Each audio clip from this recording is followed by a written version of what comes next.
ये बात थी सन 1800 के आरंभ की, जब अखंड भारत में राजाओं महाराजाओं का शासन हुआ करता था और इसी भारत में रामपुर की पहाड़ी पर बसता था परमवीर महान का परिवार। रामपुर की पहाड़ी खजानों से भरी हुई थी और इसी खजाने को पाने की लालच में उस पहाड़ी पर कब्जा करने के लिए हुए कई राजाओं के आक्रमण। अपने परिवार और अपने कुल वृक्ष की रक्षा के लिए परमवीर महान अपने पुत्र रामलाल को साथ लेकर वहां से विस्थापित हो गए। परमवीर महान की जिंदगी गुजर गई, लेकिन अंग्रेजों द्वारा नियोजित सल्तनत का आक्रमण खत्म नहीं हुआ, जिसके डर से उनका पुत्र रामलाल और इनके जैसे कई परिवार विस्थापित होकर चले गए सुकून की जिंदगी जीने अलग ही जंगलों के बीच। लेकिन एक बार जंगलों में लगी भीषण आग ने रामलाल के बेटे को लपेट लिया और उसे बचाने में रामलाल ने अपनी जान गंवा दी। अब बचा रामलाल का बेटा श्याम, रामलाल की पत्नी रीता, जो जैसे तैसे जीवन गुजर बसर कर रहे थे। जंगलों के बीच एक बार फिर विस्थापित होकर सभी लोगों ने अपना बदल दिया ठिकाना और चले गए सुदूर कस्बे में और साथ ले गए अपने कुल वृक्ष को।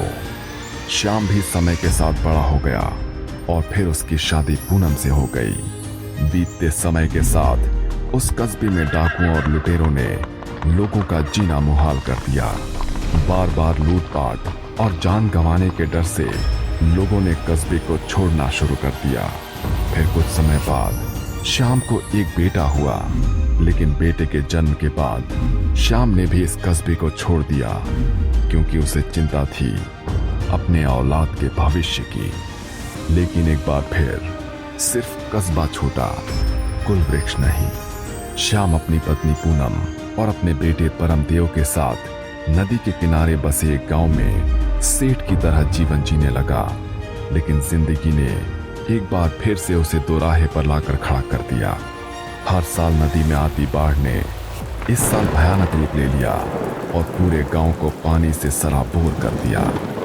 बाढ़ ने बूढ़े हो चुके श्याम और उसकी पत्नी को अपने आगोश में ले लिया और परिस्थिति ने श्याम के बेटे परमदेव को कस्बा छोड़ने पर मजबूर कर दिया। एक बार फिर विस्थापन हुआ। परमदेव अपनी पत्नी और बेटे संग अपने गांव और घर को छोड़कर चले गए दूर एक नगर में रहने, पर साथ ले गए अपने कुल वृक्ष को, जिसमें समाहित है इतिहास हमारे पूर्वजों का। सब कुछ छूटा, लेकिन कभी न छूटा साथ कुल वृक्ष का, ताकि जिंदा रह सके उसकी सैकड़ों साल पुरानी संस्कृति और संस्कार।